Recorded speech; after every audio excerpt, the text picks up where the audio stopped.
By 1963, Richard Boone had become a television icon.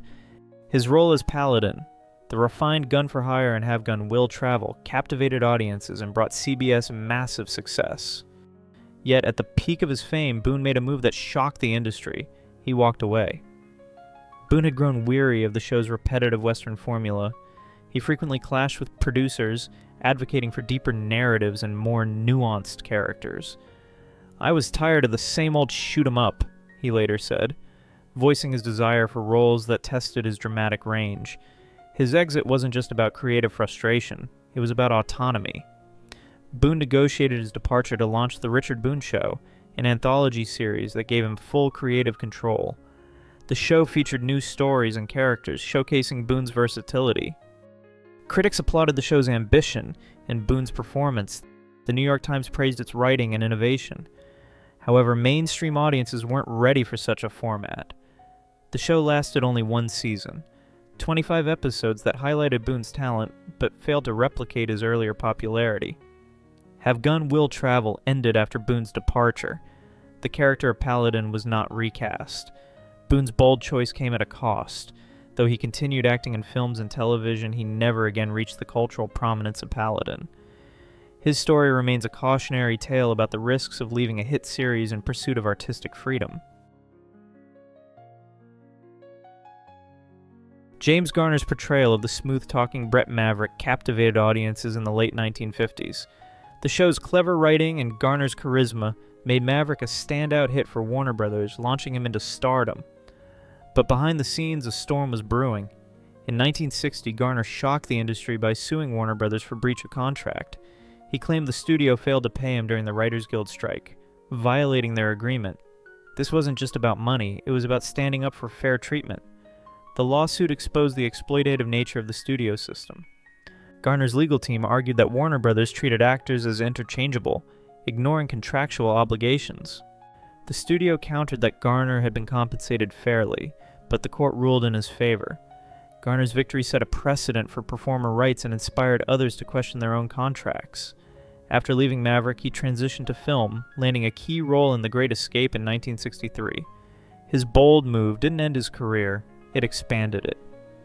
Years later, Garner returned to television with The Rockford Files, proving that walking away from a hit show can lead to even greater success when done on principle. Ann Sothern had television comedy down to a science by 1953. Her sharp timing and effortless charm turned Private Secretary into a ratings powerhouse. As Susie McNamara, she delivered laughs with precision, helping the show land consistently in the top 10. But behind the scenes, a power struggle was unfolding. Producer Jack Chertoff controlled the show's profits, while Sothern, despite being its star, received only her acting salary. In 1957, she demanded a share of the profits and creative input, reasonable requests given her central role. Chertoff refused. The dispute escalated into a legal battle involving Sothern's Anso Productions. Some believe her assertiveness challenged the male-dominated power structures of early television, where female stars were rarely given financial or creative control. The court sided with Chertoff and stripped Sothern's company of influence. Private Secretary ended with her departure, despite its popularity. Her next series, The Ann Sothern Show, never quite matched her earlier success. Still, Sothern's stand highlighted the inequities in profit sharing and helped pave the way for future performers to negotiate better deals. Her fight may have cost her a hit show, but it contributed to a broader shift in how television stars approach their contracts. Imagine leaving one of the most successful shows in television history at its peak. That's exactly what Pernell Roberts did in 1965 when he exited Bonanza, leaving fans and colleagues stunned. Roberts played Adam Cartwright, the eldest son on the Ponderosa Ranch, but off-screen he was increasingly disillusioned with the show's creative direction. While Bonanza dominated ratings, Roberts criticized its formulaic plots and lack of engagement with real-world issues like civil rights. With a background in serious theater, Roberts yearned for scripts that addressed pressing social themes. Instead, he found himself stuck in repetitive storylines. Unlike most stars of the era, he voiced his dissatisfaction publicly, challenging producers and the press. His departure after 6 seasons was seen as career sabotage by some, but Roberts prioritized artistic integrity over fame. He later found success in the late 70s with Trapper John M.D., where he finally portrayed the complex characters he had long sought. Roberts' decision, once viewed as reckless, now seems visionary, a blueprint for actors seeking meaning over mass appeal. In 1958, Donna Reed became the face of American family life in The Donna Reed Show. For 8 seasons, she portrayed the ideal suburban mother, anchoring one of television's most beloved sitcoms. But by the mid-60s, Reed was restless. An Academy Award-winning actress, she found the show's repetitive plots creatively stifling.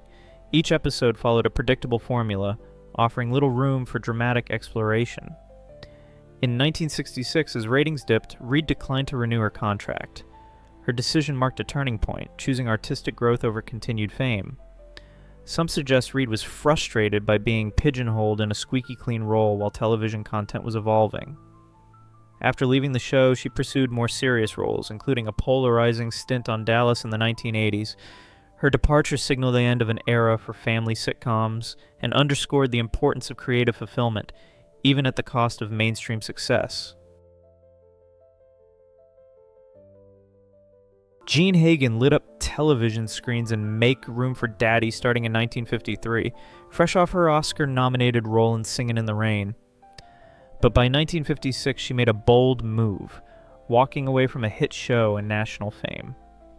Hagen's departure wasn't about money or ego. She was frustrated with the limited scope of her character, Margaret Williams, who existed mainly to support Danny Thomas's lead. Some speculate that off-screen tensions with Thomas added to her dissatisfaction, but the official reason was artistic fulfillment. When Hagen asked to be released from her contract, the show faced a dilemma.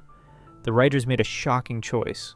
Margaret died off-screen, making the series one of the first sitcoms to kill off a major character. It was a stark reminder of how constrained female roles were in early television. Though the show continued with a new wife character, Hagen's exit has underscored the limited creative space afforded to women. She returned to film and stage work, but never regained the same level of visibility. Still, her decision remains a powerful example of choosing integrity over comfort.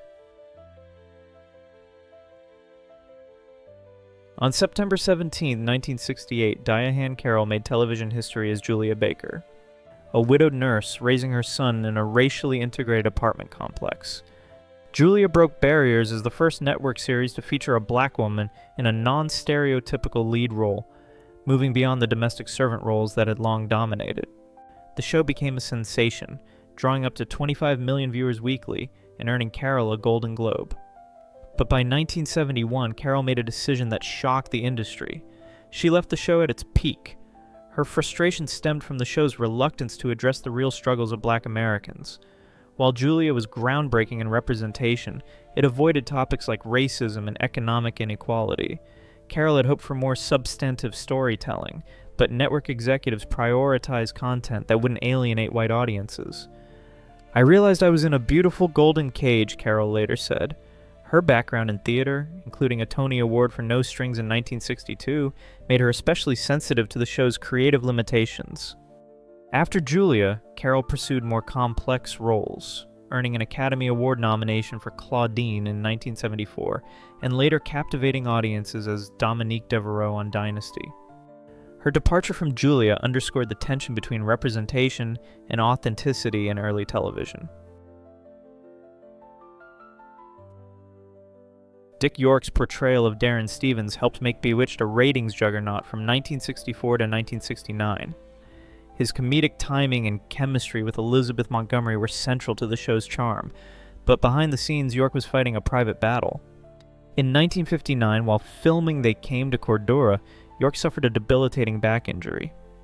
The chronic pain worsened over time, and the physical demands of Bewitched only intensified his condition.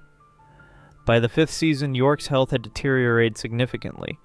He missed episodes, and producers had to adjust scripts or use stand-ins. Despite his determination to continue, the pain became unmanageable. In 1969, York was replaced by Dick Sargent, due to a mutual agreement with producers. The change shocked fans, but insiders understood the necessity.